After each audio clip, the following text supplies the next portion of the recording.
Hey, what's up? This is Ricardo at Parts People, and in this video, we'll outline the steps for completing a part replacement on your Dell PC.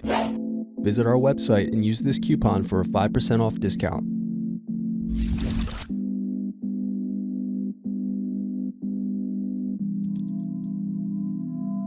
Unscrew and remove bottom base.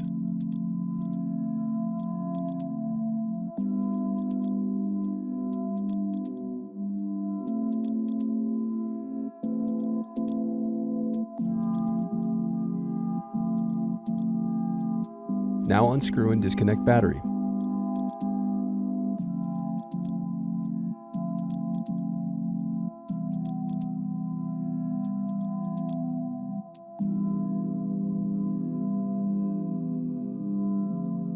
Now unscrew and remove heatsink.